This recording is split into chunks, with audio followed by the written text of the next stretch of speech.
Hello again, everybody. Welcome into another episode of HBCU Huddle. I am CJ Hurt, joined alongside my man Mike Wallace. Mike. Yes, sir. Bushery keeps hounding me. She needs some merch. I've got other friends, Mike, as you sit here in the HBCU Huddle t-shirt. I've got other friends who need merch also, Mike. They're trying to pay it. They wanted to buy my hoodie off of me the other day. I was like, no, literally I was like, yo, listen, no, you can't have this.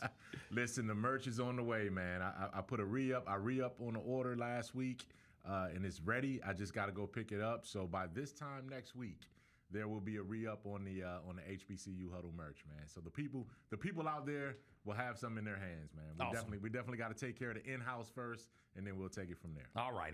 Just get these people off my back, man.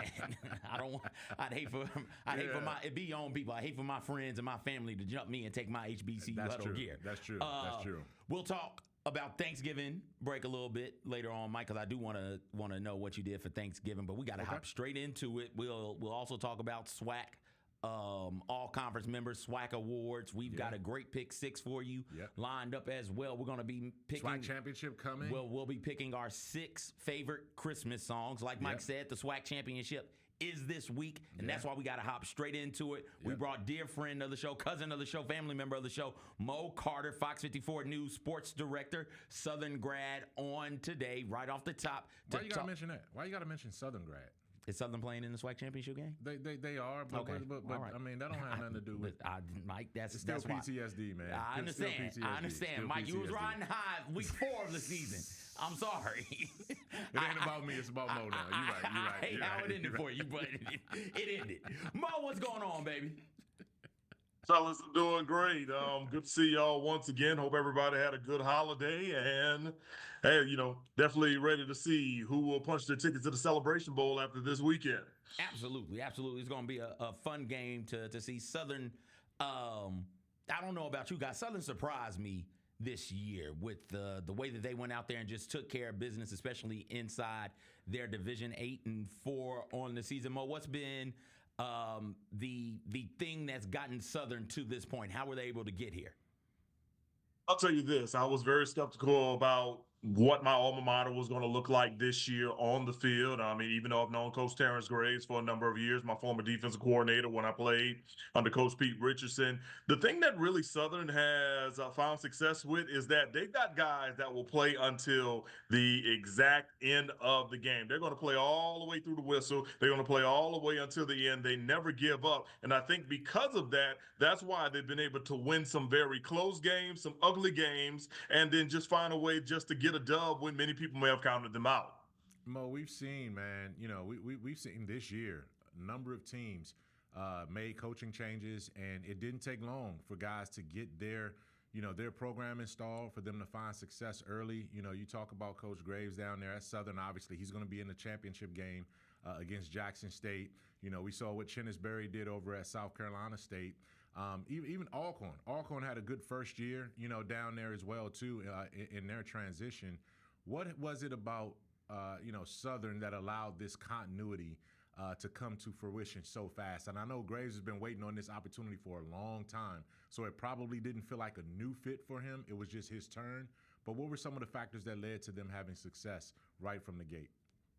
I think a big factor was just the trusting of what Coach Graves can bring to the table. A lot of players were very, very happy about, the way that he was able to prep them for the Bayou Classic last year, get the victory, and then, clearly the search happens. And from what I've been told, a lot of the players and, senior captains, junior captains, kind of went to AD Roman Banks and like, hey, we want Coach Graves to be our guy. It's his time to become a head coach. He's got a lot of SWAC hours or whatever. So, don't count the fact that this would be his first head coaching full-time opportunity. And, clearly once they really kind of got things going, throughout the season, things have definitely looked good. And now he's got those guys believing in the craft. And also another thing too, Coach Graves has always been big on taking one game at a time. Don't worry about, what's ahead of you or whatever. And I think because of that, that's why the Jaguars are in the position that they are heading into Jackson, Mississippi on Saturday.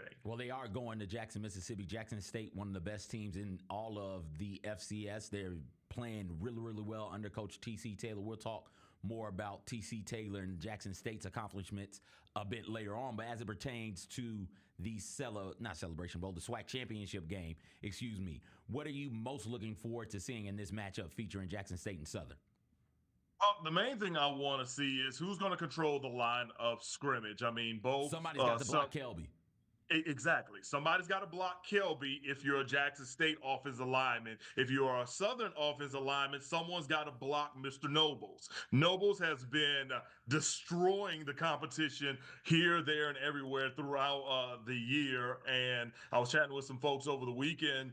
And honestly, I didn't know who the heck was going to be the SWAC Defensive Player of the Year, just because between Givens and then be between Jones and Nobles and Scarborough and Rico Dozier at Alabama State. I mean, Traquan Thomas. There were so many great defensive players this year. I can say I'm grateful to actually have been able to see a lot of those guys this year because of the work I did with the SWAC office via ESPN Plus. So, yeah, there's been some great defensive players this year, and now you get a chance to see some of them this upcoming week. But yeah, going back to it, I feel that this is going to be the main thing. Who can control the line of scrimmage? The last time these two teams played, Jackson manhandled Southern's front five, primarily because Southern was in the process of really kind of just figuring out what they wanted to do offensively, especially with the quarterback carousel or whatever. I think now that they've established what they want to do, it's definitely a different Southern squad going into it. But if you're TC Taylor's looking at it like, hey, we've been able to do it once. We can definitely do it again. And also the key, I think, is going to be, can Southern stop Irv Mulligan?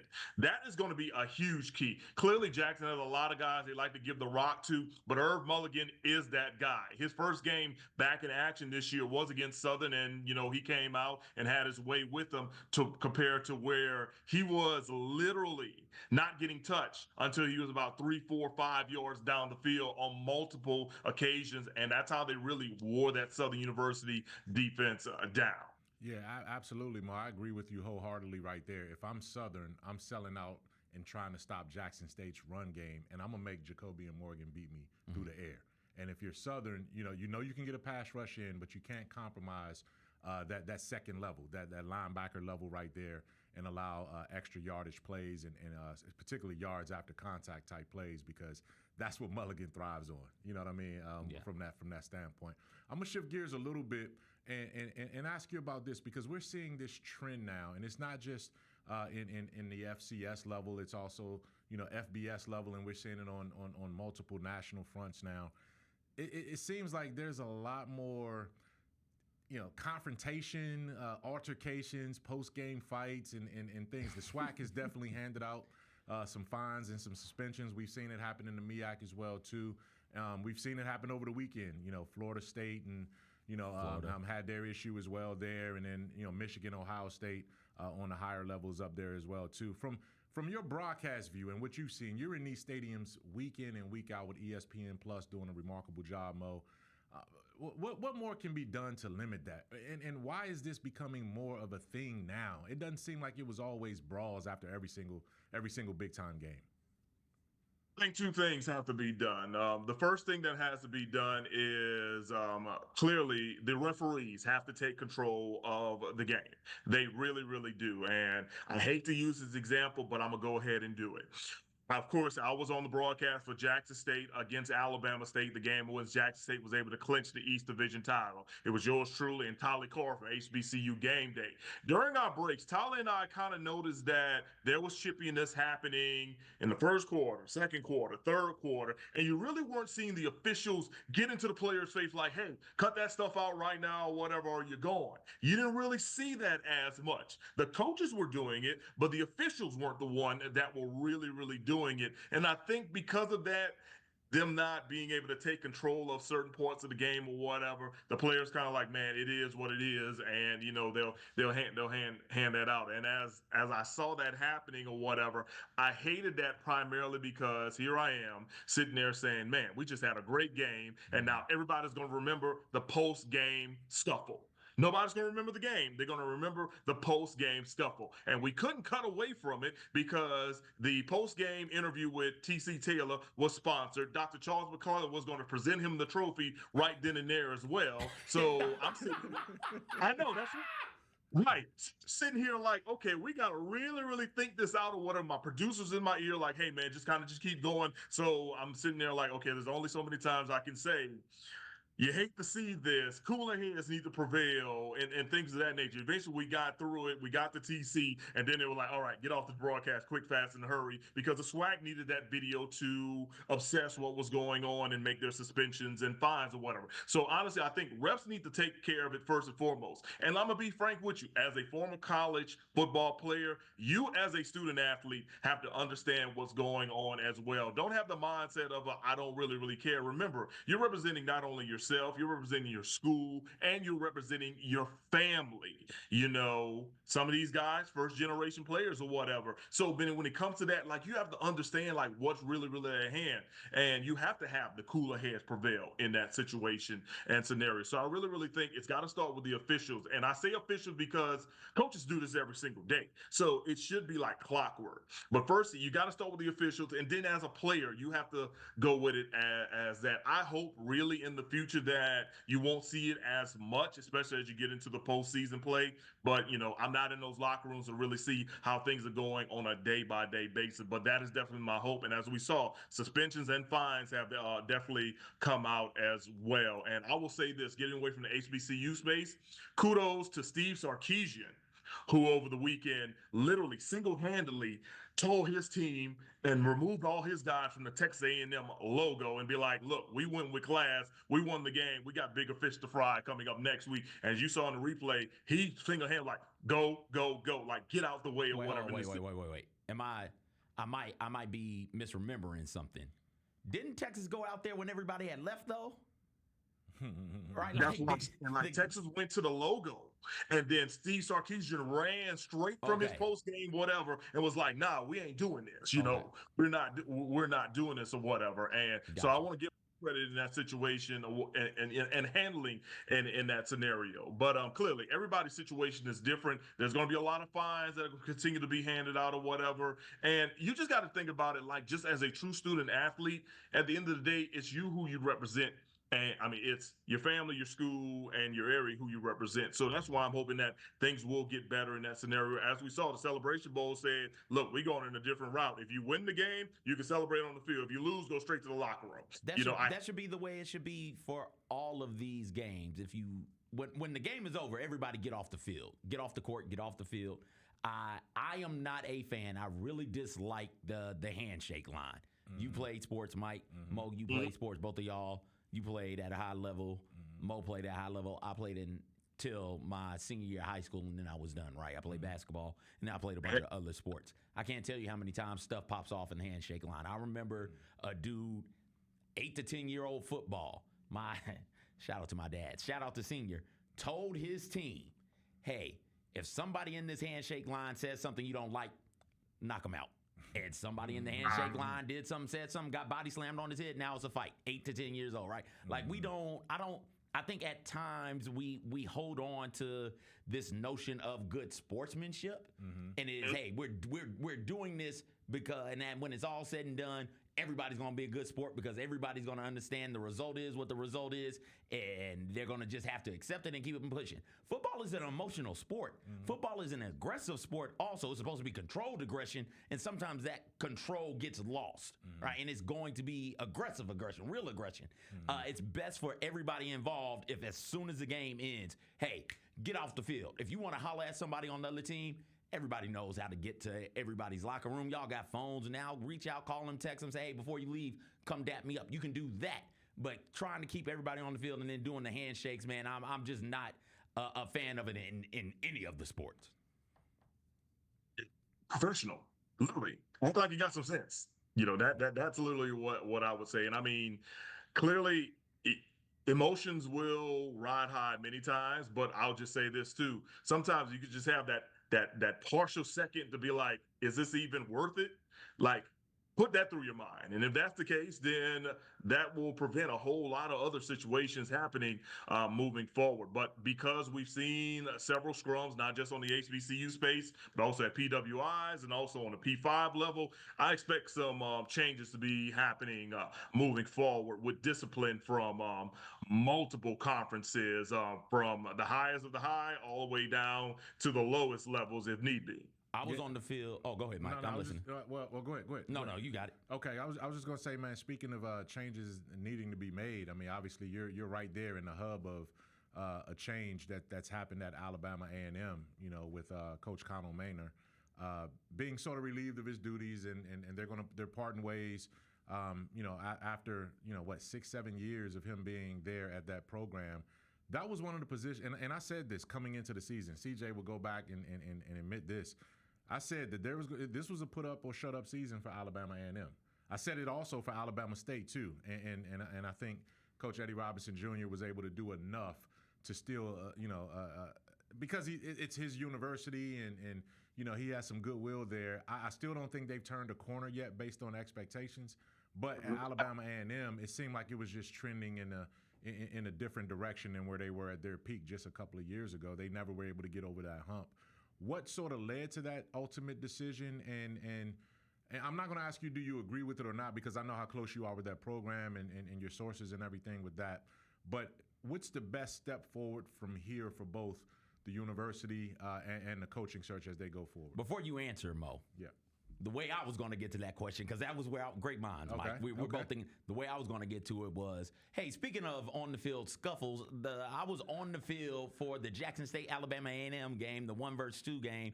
I think in the HBCU polls where Jackson State went to the logo and left the scooter. The scooter, and people had to step in and stop them dudes from going in. Great minds, Mike. We were going to get to that question. We were going to get there. We just went there differently. All right, Mo, you can answer, man. You went there petty. I went there professional, but we got there. Which is what we are, right? Like, you're way more professional than me.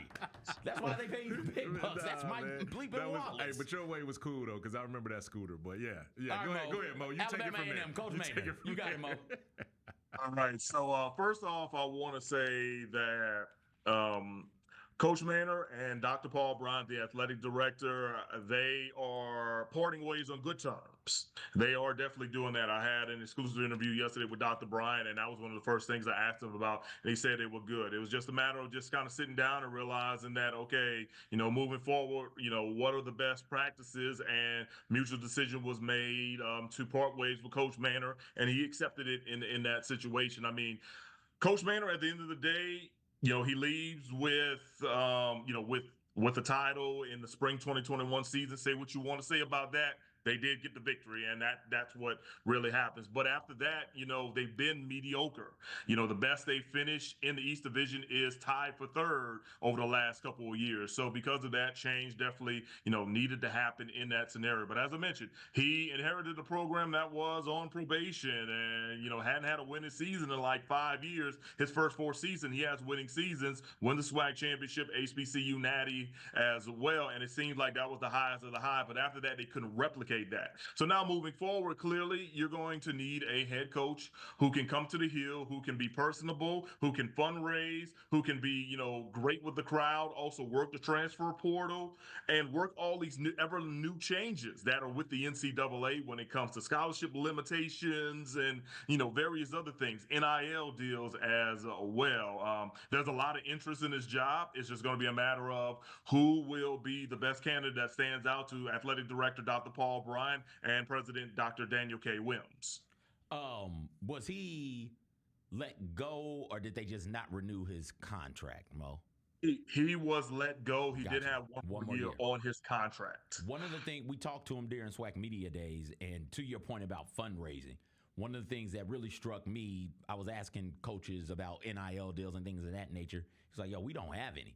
Some of these other schools have NIL deals, and they're able to give players a little bit of something, but we just don't. We don't have that sort of a booster support in that way. So I'm with you, Mo. The next coach who comes into Alabama A&M, in order to get on the same level as the Jackson States, and I think FAMU has a pretty good program. I'll have to double check that, but I'm almost certain Jackson State does.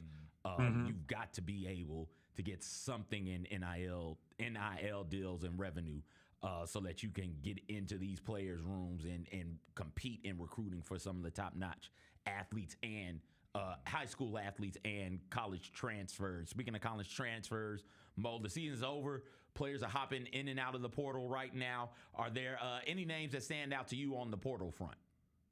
I don't have any of at Alabama A&M as of yet because of how quickly this was happening with Coach Maynard. But as you, myself, and Mike, were kind of in the chat yesterday or whatever, I think one of the biggest names already out there is Andrew Jones, the SWAC Co-Defensive Player of the Year from Grambling State University. And it was funny, like he literally hits the portal like hours after he was named Co-Defensive Player of the Year. I mean, he's a guy with great size. He can fly from sideline to sideline.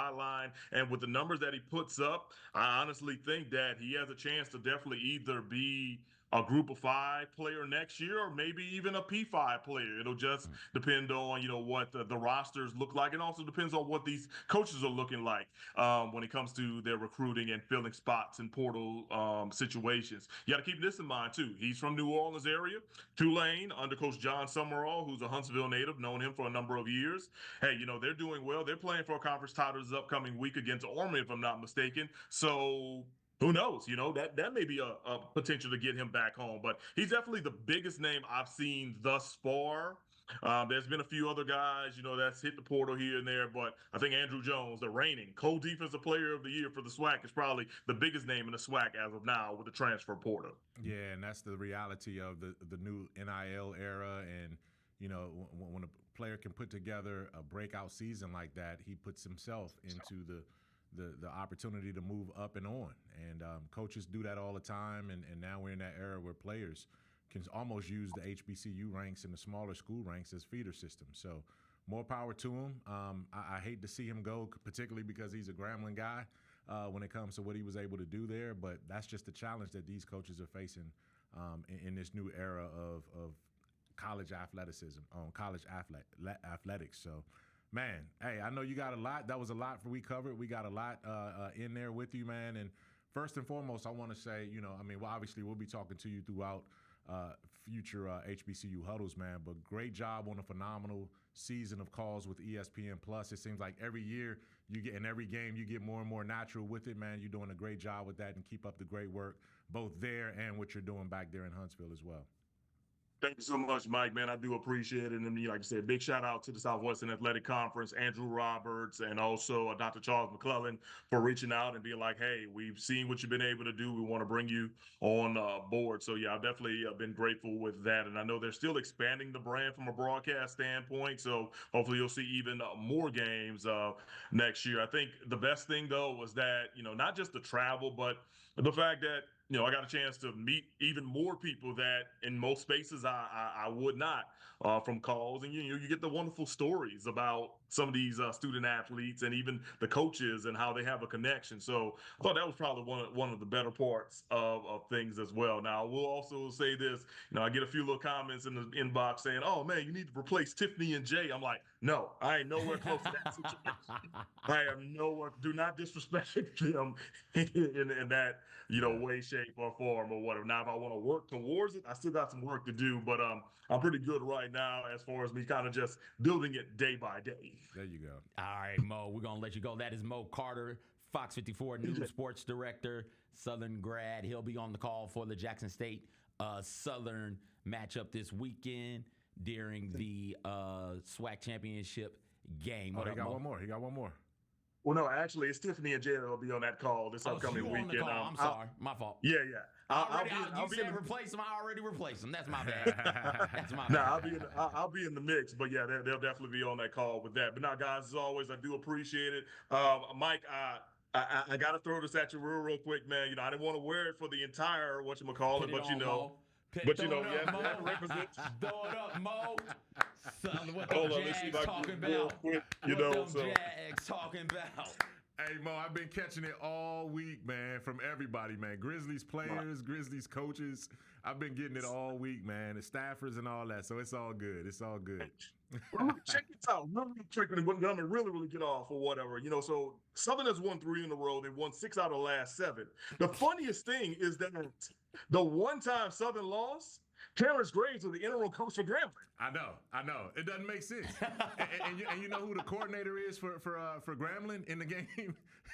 Is the guy that just left Southern, right? So it's kind of crazy how these it really is a family affair when it comes to that, man. But hey, once Jackson State beat y'all Saturday, I can always, and I just told a Jackson State fan in Dallas last night, hey, guess what? Who beat Jackson State this year? So we can still kind of, in 6 degrees of separation, claim that we beat the best team in the SWAC. So I can live with that through the offseason. That's that Grambling education coming out, Mike. They played it. What does Jackson State have to do with y'all losing this other? Mo, we'll holler at you, man. Thank you for hanging out with us. Wow, thank you. All right, we're going to take a quick break. When we get back, we're going to talk some about the SWAC honors, SWAC all-conference selections. And don't forget, we've got our top pick 6 this week is 6 Christmas songs, our 6 favorite Christmas songs. You don't want to miss it. We're sitting right here in the Built Ford Tough studio. You're listening to HBCU Huddle on Grind City Media. There's no substitute for experience, the knowledge gained from having been there before, and the passion to share what you know to make everyone around you better. It's true in basketball. It's true in banking. Grizzlies Checking from Pinnacle. Play hard. Bank easy.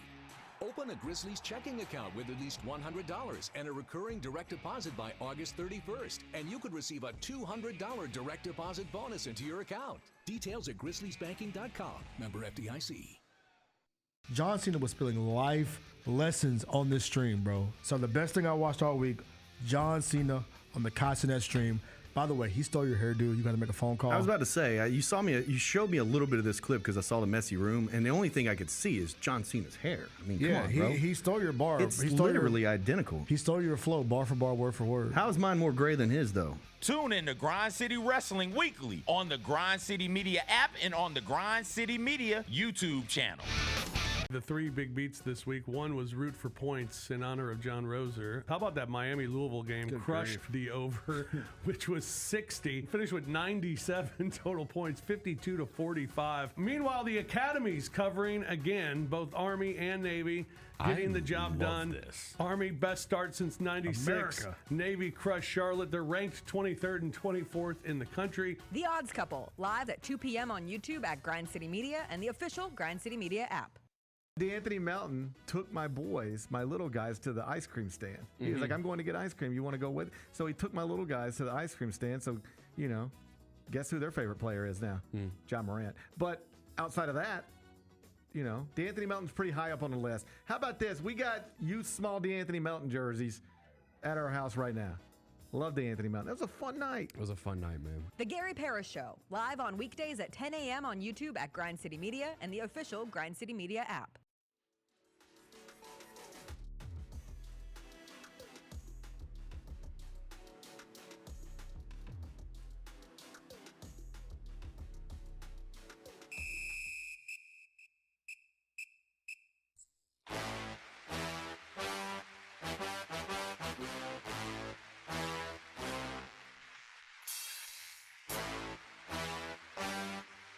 The Southern Jaguars, the Jackson State Tigers.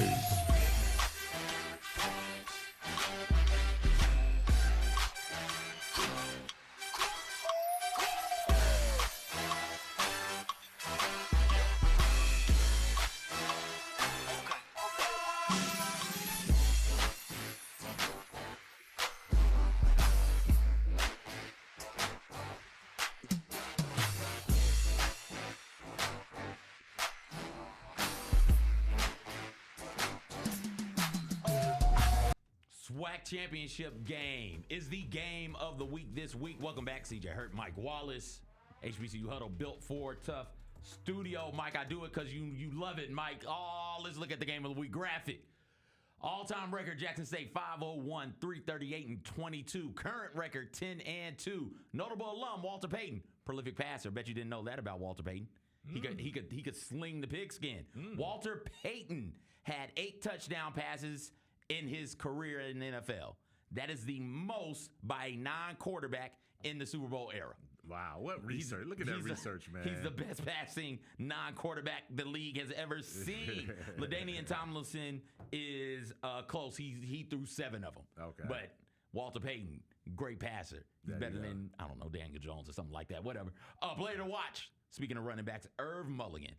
That is the, you guys talked about it. We talked about it with Mo. That is the player that Southern should be gearing up to stop. Speaking of Southern, all-time record of 562, 345, and 28. Currently 8-4. Notable alum, Aeneas Williams, 20th all-time in interceptions in the NFL.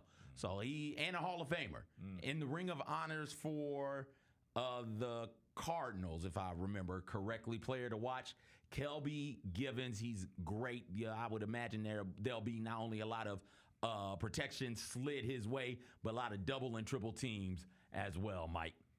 Yeah, man, this is a championship matchup, and this wasn't necessarily the matchup that either one of us predicted coming out of the media day. You know, we both thought Alabama State was going to take their turn. I forgot about. I did take Alabama State. I mean, Alabama the league State took Alabama State. They were predicted to win it, and and that wasn't it. So Jackson State, kudos to TC Taylor and what he's been able to do in his second season. And I said for him, he was going to face a hot seat situation much sooner than what was fair, and he faced it and came back and showed that, hey, I can take all the smoke that comes with this job. And he's admirably replaced Deion Sanders and has that program on solid footing. He's a Jackson State guy, and I think this is a tremendous opportunity for TC Taylor. And we talked to him at SWAC Media Day several months ago as well too. And Coach Graves at Southern, man, you love to see a guy put in 30 years of work and finally get a chance to do what he's doing. It's going to be a great game. We're credentialed. HBCU Huddle is credentialed to be down there this week. So, I may head down there to Jackson on Saturday, man, and take in that game and try to get us some kind of feedback and report on the way back. And then as it leads into the winner of that game goes to the Celebration Bowl in 2 weeks, CJ will be in the Celebration Bowl. So HBCU Huddle is going to have you covered, like we said, from Media Day all the way to Championship Day. So it's going to be a phenomenal next couple of weeks here in HBCU football. Tip to tail. And shout out one more time too. Shout out to the SWAC too, because putting together that commercial, they allowed us to be able to air that commercial and show how they're going to promote and preview the SWAC Championship game. So just wanted to give them kudos for continuing to up their game from a graphics and a promotion standpoint as well. Who you like in that matchup, Mike? It's hard for me to go against Jackson State at home. Gotcha. I've seen. It seems like these teams have played 7 times in the last 2 years, right? Yeah. It seems like they just keep seeing each other, and Jackson State just keeps winning, finding a way to win, and they found different ways to win. And I like Southern's toughness. I think they're going to make it a game, but I just think Jackson State has too much talent in some key areas that they can overcome what Southern does. Southern is more balanced, but they're not dynamic, I don't think.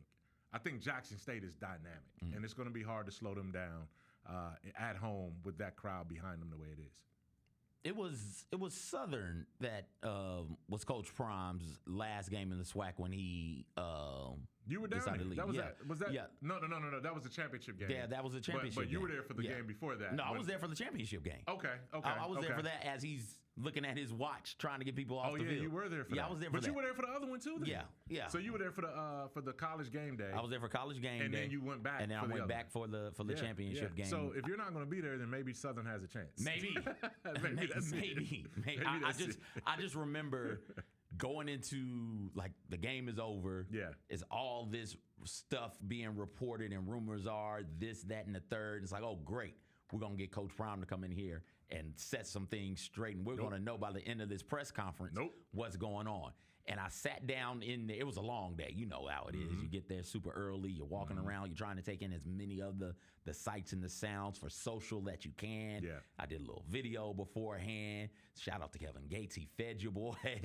Otherwise, I'd have been starving. Went down there. I kicked it on the field the entire game because, like, yo, this environment is one of the best environments in all of college football. When we talk about the beauty and the pageantry of college football, Jackson State is one of those true gems of the sport, regardless of division or level, whatever you want to look at. So I wanted to be on the field and just take in it all. Was down there, ended up bumping into a buddy of mine who's a photographer for the Associated Press, and so we were talking for a little bit, and it's like, well, all right, time to go into the presser. He's like, all right, cool, let's go. And I remember we sat there, and like 2 minutes in, I was like, yo, if it was you, CJ, would you even come in here? I was like, nah. And so I left. I was like, yo, I don't think he's going to come. I looked at my guy and said, I don't think he's coming. Yeah, I'm out. yeah. If he comes, like, call me and I'll sprint back. But I'm pretty sure he's not coming. And my guy sat down there for like 45 minutes. He's like, hey, guess what? He ain't coming. He's not coming. You're right. Yeah, You're right. And that was unprofessional of Coach Prime in that situation. Like, he's obligated to do a post-game press conference for the SWAC Championship. But, you know, he always carried himself above the rules when it came to that. And, you know, he obviously had that job waiting for him, and power to him, so be it. But again, like, this program has moved on from that. Deion did a great thing at Jackson State for the 2 years that he was there. And now it's a different era. And I think T.C. Taylor getting this team back to the SWAC championship game, basically not, and I'm not saying this in a bad way, but it kind of closes the door on that previous era. He's no longer chasing Coach Prime's success.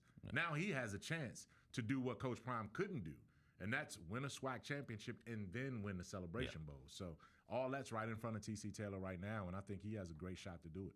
SWAC All-Conference teams were announced this week. Jackson State led the league with 11 selections, followed by Alabama State with 8 of them. It looked like the entire first team All-SWAC defense was going to be Alabama State players. They got 8 of them. Florida A&M came in third with 7 players on the All-SWAC or the SWAC All-Conference. As we look at the offensive selections for the first team SWAC All-Conference, a couple of players stand out. Daniel Richardson, the star quarterback for Florida A&M, led the SWAC in total passing yards and passing yards per game. Passing yards per game, he was 23rd in the nation, most efficient quarterback in the conference, and his 23 passing touchdowns led the conference as well. The 23 passing touchdowns were good for 16th in the nation, tied for 16th in the nation. Donovan Eaglin, for Alabama A&M, second leading rusher in the SWAC with 80.6 yards per game and just under 1,000 total rushing yards on the year. And Giovanni Gibson, star wide receiver at Arkansas Pine Bluff, he led the SWAC in total receiving yards with 1,215 and receiving yards per game with 101.3, third most in the nation. And he led the SWAC in yards per catch amongst players with at least 30 receptions, tied for the SWAC lead in receptions with 70, 20th in the nation there. Second most all-purpose yards in the SWAC. So those are some of your standouts on the first team All-SWAC offense selections. Over on the defensive side, there are a lot of Alabama State guys. 1, 2, 3, 4, 5. How many players is it on the defensive side of the ball, Mike? 11. 5 of them Alabama State. Yeah, almost half. Yeah. Traquan Thomas, star defensive lineman for Alabama State, 16 and a half tackles for loss, 12 sacks, best in the SWAC and second best in the nation. And we had a chance to sit down with James Burgess at SWAC Media Day, tied for the third most passes defended. For those who don't know, pass breakups plus interceptions equal passes defended, and he's tied for the SWAC lead with 4 interceptions. Andrew Jones, Grambling standout. We talked about him transferring out of the program, star linebacker for Grambling. He is on the first team all defense. Mike, anybody else stand out to you on the list? Nah, man, I love that. I mean, what you see is what kept Alabama State in the running. The whole season. They couldn't get what they needed offensively despite having the biggest splash. I thought they had the biggest splash in terms of the transfer portal when they had their quarterback come in, at the beginning of the season, and he goes down in the first 2 weeks of the season. But at the end of the day, man, that's a phenomenal team right there. I think a lot of those players are going to have a chance to play on Sundays at the next level too. So we'll be talking about some of those names, once we get towards the spring and in the NBA, NFL Combine and the pre-draft workouts. Let's take a look at some of the SWAC Award winners. Let's start with the Defensive Players of the Year. And I say players because we got co-defensive players of the year. Andrew Jones, named SWAC co-defensive player of the year, 122 total tackles, led the SWAC in 9th in the nation in total tackles, 20 and a half tackles for loss, 2nd in the SWAC, 4th in the nation, 3 sacks, 1 forced fumble, a fumble recovery, a touchdown, and a partridge in a pear tree. Over at Southern, Kelby Givens is co-defensive player of the year. It's 27 tackles for loss, led the nation, 11 sacks on the season, tied 8th nationally and 2nd in the SWAC behind Traquan Thomas at Alabama State, finished 6th in voting for the Buck Buchanan Award given to the most outstanding defensive player in the FCS. Over on the offensive side of the ball, Irv Mulligan, Jackson State's own, 105.8 rushing yards per game, led the SWAC 10th most in the nation. He is the offensive player of the year in the SWAC. 1,058 total rushing yards to lead the SWAC and second in the SWAC in all-purpose yards there. Then we get to the coach of the year. Mike, I don't think there are any surprises here. T.C. Taylor, 10-2 overall record, undefeated in the SWAC, 36.8 points per game on the offensive side of the ball, highest in the SWAC, sixth highest nationally. The offense was getting 406 yards per game, second most in the SWAC, 18.3 points per game allowed, second fewest in the SWAC, and 11th fewest in the nation, 277.8 yards per game allowed, second in the SWAC, fifth fewest in the nation. Coach Taylor is also a finalist for the Eddie Robinson Award. We talked about that some last week. What a job he did this season, Mike. No question about it, man. And I'm just sitting there looking at his accolades and how he did it, how he handled himself gracefully during that coaching transition. And, you know, we talked about Deion Sanders, and you mentioned that a few minutes ago about how Deion Sanders left after that SWAC title game. But one of the things he did do when he finally spoke up was he told Jackson State Athletic Director Ashley Robinson that you need to make T.C. Taylor the head coach here. And that blessing allowed T.C. Taylor to go into this job and understand that he deserved to be there. And he's shown it first season and second season. He's built this program. And Jackson State, man, hey, he's going to be a guy that as long as they show the respect and continue to reward him with the right contract, and he's going to be there forever. Like, I don't see him wanting to go anywhere else because, you know, this is his home. This is what he's wanted to do. So shout out to Jackson State, man. I think their athletic department is in a great space right now. They got Mo Williams on the basketball side coaching the men's team. They have obviously some success with the women's team recently getting to the NCAA tournament. And now you have your football program going to the SWAC Championship game. Great job all around. And T.C. Taylor, man, has done a remarkable job. All right, well, we got one more break. Don't go anywhere. We're going to share with you some of our, as you can tell, it is the season. I got my Christmas sweater on, Mike. So we're going to share with you some of our favorite Christmas songs. On the other side of the break, you're listening to HBCU Huddle right here in the Built Ford Tough Studios on Grind City Media. There's no substitute for experience, the knowledge gained from having been there before, and the passion to share what you know to make everyone around you better. It's true in basketball. It's true in banking. Grizzlies Checking from Pinnacle. Play hard. Bank easy. Open a Grizzlies checking account with at least $100 and a recurring direct deposit by August 31st, and you could receive a $200 direct deposit bonus into your account. Details at grizzliesbanking.com. Member FDIC. John Cena was spilling life lessons on this stream, bro. So the best thing I watched all week, John Cena on the Cassinet stream. By the way, he stole your hairdo. You got to make a phone call. I was about to say, you showed me a little bit of this clip because I saw the messy room, and the only thing I could see is John Cena's hair. I mean, come on, bro. He stole your bar. It's literally identical. He stole your flow, bar for bar, word for word. How is mine more gray than his, though? Tune in to Grind City Wrestling weekly on the Grind City Media app and on the Grind City Media YouTube channel. The three big beats this week. One was root for points in honor of John Roser. How about that Miami-Louisville game? Good Crushed grief. the over, which was 60. Finished with 97 total points, 52-45. Meanwhile, the Academy's covering again, both Army and Navy, getting the job done. This. Army, best start since 96. America. Navy crushed Charlotte. They're ranked 23rd and 24th in the country. The Odds Couple, live at 2 p.m. on YouTube at Grind City Media and the official Grind City Media app. D'Anthony Melton took my little guys, to the ice cream stand. He was like, I'm going to get ice cream. You want to go with? So he took my little guys to the ice cream stand. So, you know, guess who their favorite player is now? John Morant. But outside of that, you know, D'Anthony Melton's pretty high up on the list. How about this? We got youth small D'Anthony Melton jerseys at our house right now. Love D'Anthony Melton. That was a fun night. It was a fun night, man. The Gary Parrish Show, live on weekdays at 10 a.m. on YouTube at Grind City Media and the official Grind City Media app.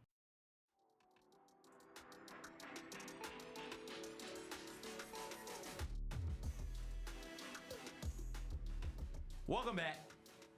HBCU Huddle, Built Ford Tough Studio. CJ, Mike. Before we get to the pick six, how was Thanksgiving, Mike? Thanksgiving was wonderful, man. I had a chance to spend some time with my older kids and, you know, my in-laws in Atlanta. You know what I mean? And we had just a beautiful, beautiful time. 3-4 generations of family members were there, and we, rented a house and just loved on one another. Ate good food. Shout out to my son Corey for cooking. Man, he was the chef. Did everything traditional and non-traditional. What was items, a non-traditional? He did a airline. Is it hairline or airline chicken? I can't remember how it's called. I've never heard of it. But it was a phenomenal chicken dish, man. He did a vegetable medley that was he did a souffle. He had a bananas Foster's dessert there. It was just a lot of different things. Yeah, he made. We didn't have cranberry sauce. We had capote. No, keep that to yourself. That's fine. A capote. It's hairline. Hairline chicken. chicken. Yeah. So he did a lot of things, man. Okay. And everybody contributed and everybody was there to love on one another, man. And that's the best thing about it. Is it hairline or airline? That's what I'm saying. It's airline. I said hairline. I Googled hairline chicken and it came up, but it came up as airline. Chicken. It confused me. Yeah, it's an airline chicken. There you go. There you go. Okay. So we had that plus the turkey and honey baked ham and desserts, pies, cakes, man, and just watched some decent to mediocre to horrible football, including that Cowboys and Giants game. Yeah. But no, man, it was all love. It was all good. What about you, man? Everything was good. Everything was good. We had relatives come in on my wife's side, some in-laws on her side. So the in-laws came over to our house. Good food. We got 4-Way to cater. Shout out to 4-Way. Not to give away the advertising dollars, but 4-Way is delightful. Hey, it's wonderful. They fed you. So, and so we did that turkey, mac and cheese, and spaghetti from there. I made some black eyed peas. My wife made some green beans. Sister-in-law did a pound cake, some cookies, and some yams. So we ate good. I'm still eating on it, Mike, today. Whoa, yeah. Whoa. Okay. What you mean, whoa? Hey, because no. They're still eating on it today. So what I did was, I have this rule, right? Oh, so here's this rule, and I know we're gonna get to the pick six. We're gonna get to the pick six. But what's this Thanksgiving rule? Here's my rule when it comes to leftovers and food. It's a 3-day window. 3 days. A 3-day window. A 3-day window. That you can refrigerate it, right? Okay. Like now, if you know that you're not going to get through all of your leftovers in 3 days, go ahead and freeze up a portion of that. So then you reset the deadline, right? Okay. So I knew that we weren't going to get to the turkey and the other half of the ham. So I went on and put that immediately in the freezer. And regular freezer or deep freezer? Deep freezer. And we'll revisit it come Christmas, right? Okay. So we already got turkey and ham ready for Christmas from that standpoint. But if it's just stuff that you're going to be eating and you're going to do leftovers after the 3rd day, it's got to go, man. It's got to go. I can't have it in the refrigerator for 6 days, man. It goes in my belly, Mike. See, there's an episode on Sanford and Son where Lamont got really sick for eating some 8-day-old collard greens. And you cannot eat 8-day-old collard greens, man. The seasoning is in there by then, right? The seasoning don't even get in there good until the 4th or the 5th day. See, by that time, it's changed organic structure. By then, it looks different, It's man. become much more delicious, Mike. Much more delicious. Man, I'm eating these leftovers until like next Thursday or Friday. Man, it'll be good. More power to you, bro. More power to you. I appreciate it. But good. I'm glad, man. It sounds like you guys had a great time. Yeah, it's good. It was good stuff. All right, you ready for the pick six? I think so. I think so. Who wants to go first? 6 favorite Christmas songs. Okay. And Kyra, I asked Kyra this yesterday. She gave me 3. She still hadn't given me the other 3. She did that with the movies. I ain't forgotten Kyra, dog. She did that with the movies. One of our most popular segments on the show ever was with the movies, man. We picked our favorite pick 6 black movies, man. But yeah, I'll go first. You'll go first? Since you're the show stopper. Mike is going to go first. So we're going to go for me. And I have my list right here, too. Inverse order. Inverse order. And I think we're going to pull it. Okay, so we got it right there. Christmas Time in Hollis, Queens, Run DMC. One of the greatest hip-hop duos to do it all time, rap groups to do it all time. And it's just, every time that comes on, you just know, and you're going to rap along to it, right? Yeah. You just are. And all of these songs, you're going to end up singing along to Christmas it. But that's Time in Hollis, Queens. Mama's cooking chitlin and collard greens. It's chicken. It's not chitlins. I say chitlins. I would too. Chicken. I would too. All right, so number five. We're going to go with Chris. Oh, yeah, Nat King Cole. And I was telling you earlier before we came into the studio, I never knew the song was called, it's a Christmas song. But the chestnuts roasting on an open fire, Jack Frost nipping at your nose. That's just a beautiful song, man. Oh, yeah, it is. No matter what mood you're in, it mellows you out. So Nat King Cole, I mean, just one of the greatest vocalists of all time in any genre. Number 4, Rudolph the Red-Nosed Reindeer, man, the Temptations. Oh yeah, that's you know what I'm saying? Just the ad-libs that they did in that song. Hey, Rudolph. Who talked to Rudolph like that, man? You know what I'm saying? He said, hey, Rudolph. Like he on the corner. Like he just a homie on the corner. Like he just got his Hey, hoodie yo, on. Rudolph, what up, baby? Hey, come guys, this slate real quick, player. Man, Temptations is the greatest music group ever. Like they just are. I mean, just the vocals, the variations, you know, the story behind it is just great. So they're gonna make a repeat appearance in my top 6, my pick 6. Number 3, we gotta go Let It Snow. Boyz II Men and Brian McKnight.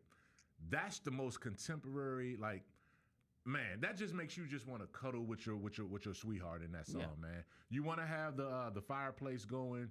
You want to have some eggnog or whatever you're drinking on, some cider, and you just want to just wrap up with somebody right there, man. So that's a great Christmas cuddle song. You know, you put the kids to bed, and now you just jamming with your woman, man, on that one, or your significant other. Yep. Let It Snow, man.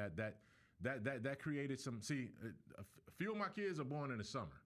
It's because of what happens in November and December. I love a good, you know, and when we get to my list, you don't know my list yet. I love a good nasty Christmas song, right? A Christmas song that can put you in the mood as well. Let It Snow can do it. It does something. Yeah. All right, number 2. Because this is a family-oriented show. All right. This Christmas, Donny Hathaway. You don't get to have families without a little nasty. That's Mike, true. go ahead. You got to. This Christmas by Donny Hathaway. This version of this Christmas is so very, very important, Mike. And it's so unique, and he's such a magician and a maestro as a producer. He was. Shout out to my homie. He's DC guy, DC area guy. And, you know, that like that's just, it's an orchestra in a Christmas song. Yeah. And his production is just so beautiful on that song, man. It's one of the most puts a smile on your face as soon as you hear the intro. Man, it's like you know, hang on the mistletoe. I'm gonna get to know you better. This Christmas. Oh, come on, we got it, yo. We got it. That's some good stuff. All right. And number one, I got to go back to my temps, my guys. Silent Night. Oh my goodness, man! When the deep voice come in at that part, man. You like the deep voice. I want to go up. Okay. So you're going Eddie Kendricks. Yeah. I want to do the high But notes. just the dichotomy between those voices, though, man. You know, and I'm telling you, I could play those 6 songs right there on a loop. And I play Silent Night even when it's not Christmas time. Really? I play it all year. Okay. I play it all year, man, because I love that song. Every once in a while, you just want to hear the melody of the Temptations doing their thing on that one, man. And that's my pick 6 right there. I can defend all 6 of those. And if you flipped them the other way around, I can make an argument that it goes the other way, too, in terms of 6 being 1 and 1 being 6. But that's my list right there. Silent Night starts, like, come on, man. 'Twas the night before Christmas, and all through the house. Yes. Not a creature was staring, not even a mouse. In my mind. Come on, man. They took you to church, didn't they? Oh, man. I think I'm pretty sure, I know I got my wife a Christmas shirt of the Temptations. Yeah. And I'm pretty sure the shirt says "In My Mind" on it. Right? And if you know, like that's how she identifies who knows and who doesn't. It's like, okay, I can kick it with you. I need to stay away from you. In my mind. Like if you don't know that, I'm not sure how close we can be. Yes. If you don't know where that's going. If you don't know where it's going. If you're just like, oh, in your mind, what's going on in there? Why don't you share? Like, no, get away from me. Get away from me. Mike, that is a great list. Yes. Some of the songs aren't on my list, but that does not mean they aren't great songs. These are all great songs. It's time for my list. We'll go starting at number 6, and you'll see some overlap. Remember, I told you about nasty songs. I love the Stax Christmas album. I love it in part because it has 2 of my favorite Christmas songs of all time. You got some blues on this joint. At number 6, Santa Claus Wants Some Lovin'. Come on. So you ain't drinking eggnog with this list right here. You drinking some whiskey. Yeah, you said eggnog, and I almost chimed in with or whiskey. Or whiskey. There you go. Backdoor Santa is also, it's not on my list, but it's close. Like it's an honorable mention. Others receiving votes. Others receiving votes. Backdoor Santa, but I went with Santa Claus Wants Some Lovin'.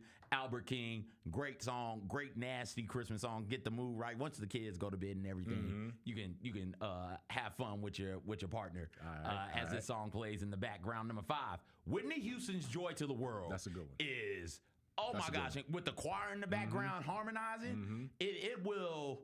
There have been times because I work downtown. I get here kind of early. It's like, yo, I'm gonna take a quick lap around downtown and get my mind right. I'll listen to some music. It's Christmas season. Play a Christmas mix. This song comes on, and I'll be in the middle of BB King and 2nd Street, just clapping it up and vibing, just stomping, because it is a really, really fun song to listen to. Number 4 for me is This Christmas, Donny Hathaway, for every reason that you said, and it makes me happy to hear. Whenever I hear this song, I think about putting up the Christmas tree. With it gets you in the mood. My family, be it my mom and dad when I was a kid, brother and sister when I was a kid, or the family I have now with my wife. This played. This song definitely played when we put up the Christmas tree this year. The other 2 we didn't get to, but this one absolutely played because I remember hearing it thinking, oh, this takes me back. Number 3 for me, What Do the Lonely Do at Christmas? The Emotions. Yeah, that's a popular one. So in my top 3, these songs are in my top 3. I might not sing all. I might not sing songs 4 through 6, but I'm singing at some point 3 to 1. When she asks, what do they do? What do they do? I was like, oh, what do they do at Christmas? What do the lonely do? It's such a Christmas is supposed to be this joyous thing. That's what I'm saying. And they're so sad. They are, and it's the other side of it, right? And it's like, dang, man, I wish you could just come over to our house, and come join us when it gets to that point. Hang out with us, man. Yeah, but that's one that definitely goes it goes against the grain, and it stands out because of that. Yeah, absolutely. Number 2 for me, Temptations, Silent Night. Yep. Again, I'm singing that one as well, and it's so hard to go from. I can't sing. You guys know that. It's hard to go from the high, then you got to go immediately to the low. You got Melvin and you got Eddie Kendricks, and I love trying to do it. And in my mind, I sound great. And we all do. We all do. Man, that's oof.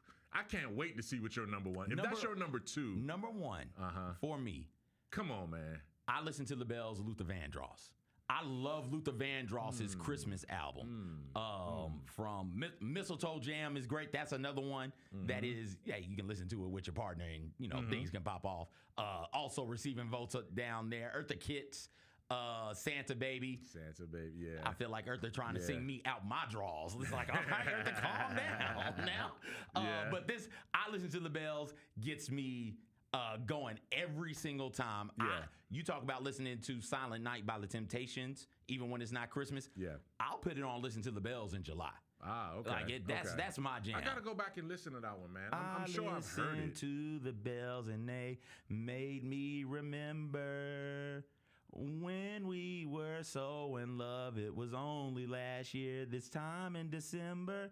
But you got to hear Luther sing it, because Luther can sing. Yeah. You got to sing, and I forget who else is on it. Yeah, because that didn't help you at all. That didn't help me. I'm like, that didn't get me where I needed to go to figure out what you was talking about right there.